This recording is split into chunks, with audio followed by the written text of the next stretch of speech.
Assalamualaikum warahmatullahi wabarakatuh.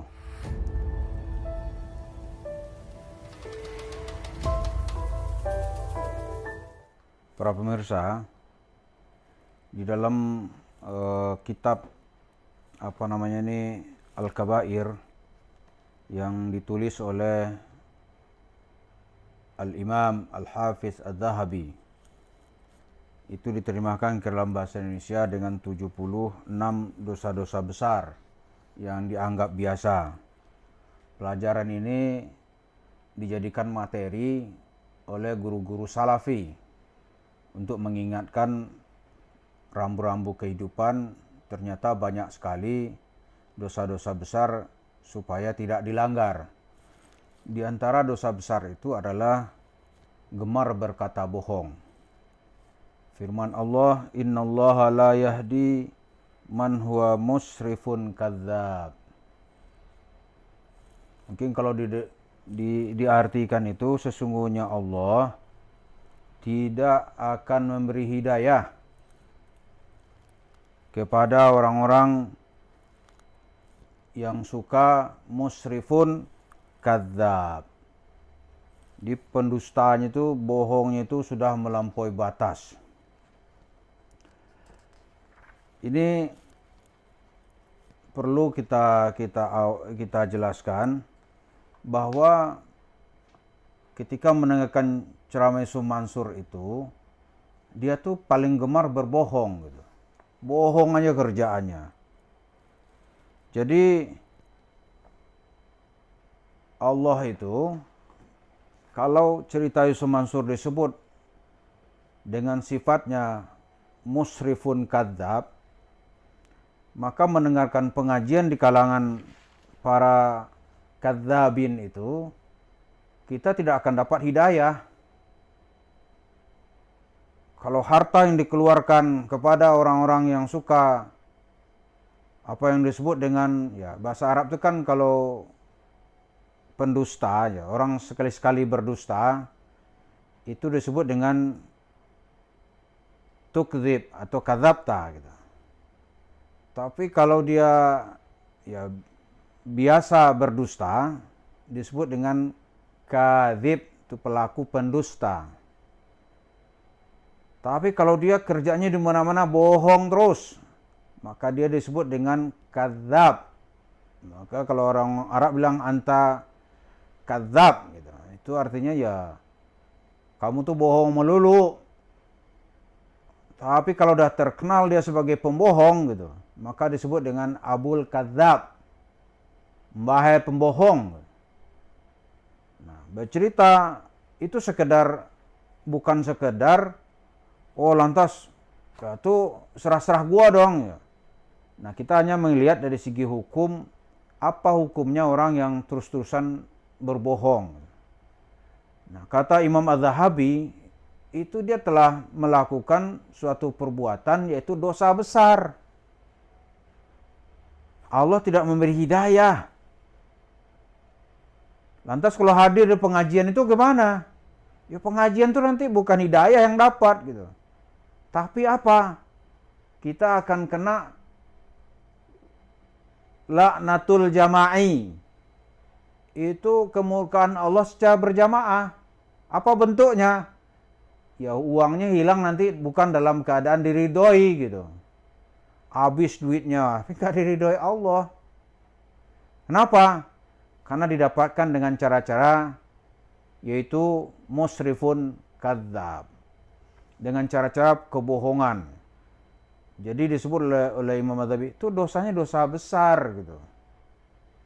Ada di dalam kitabnya itu ada 76 itu disebut urutan dosa-dosa yang menjadi dosa besar. Orang berbohong kalau terus-terusan, itu dia bisa jatuh ke dalam derajat orang munafik.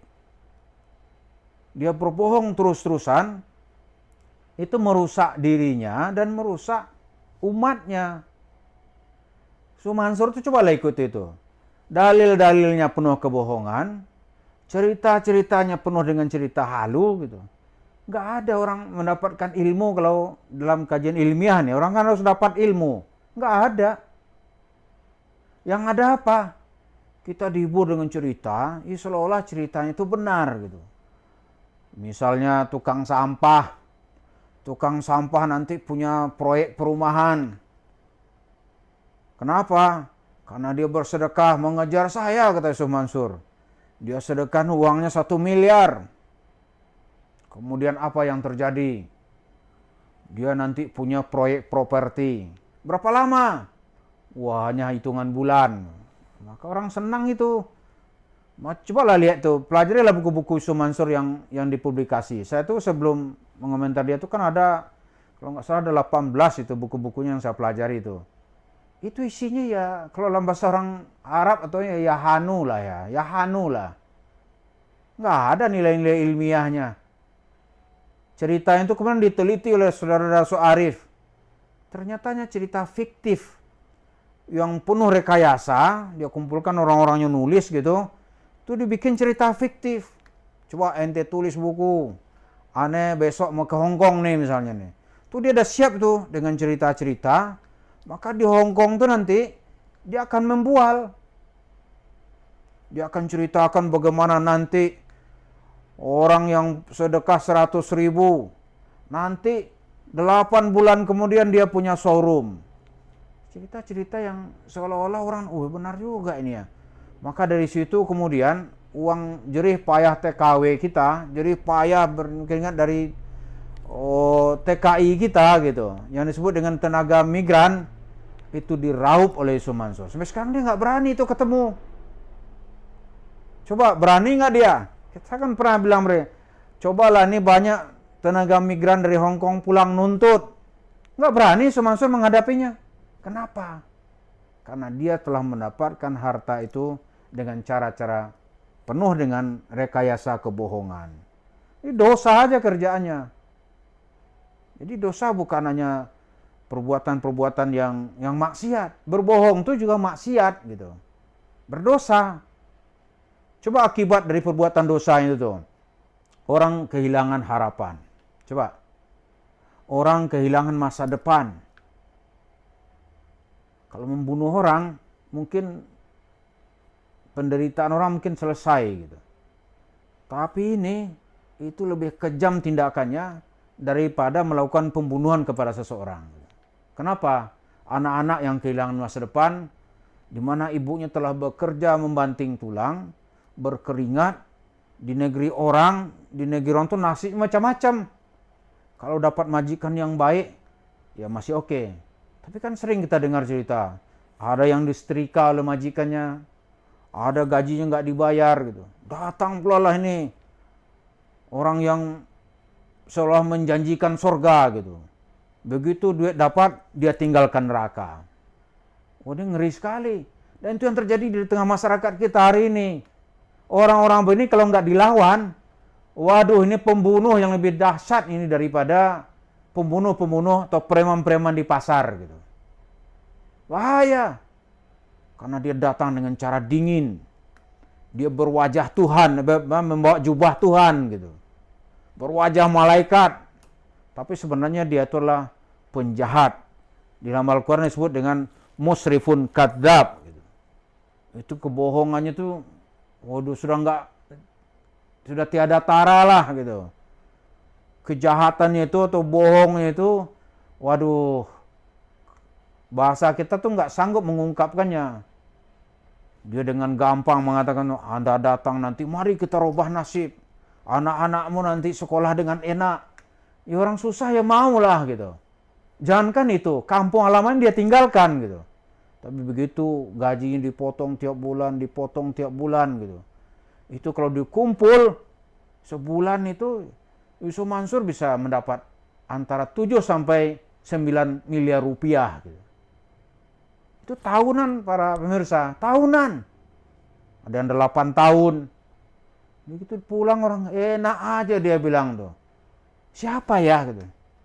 Ada seorang ibu saya kan timnya di situ gitu, kita pulang dia nggak kenal gitu. Tapi kalau kembali kita ke ayat ini, kalau musrifun kadzab itu apa aja dia sanggup melakukannya.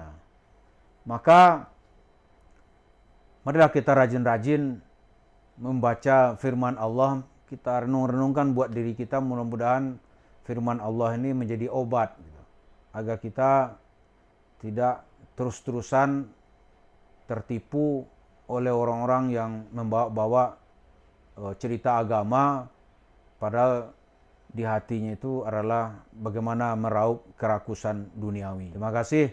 Assalamualaikum warahmatullahi wabarakatuh.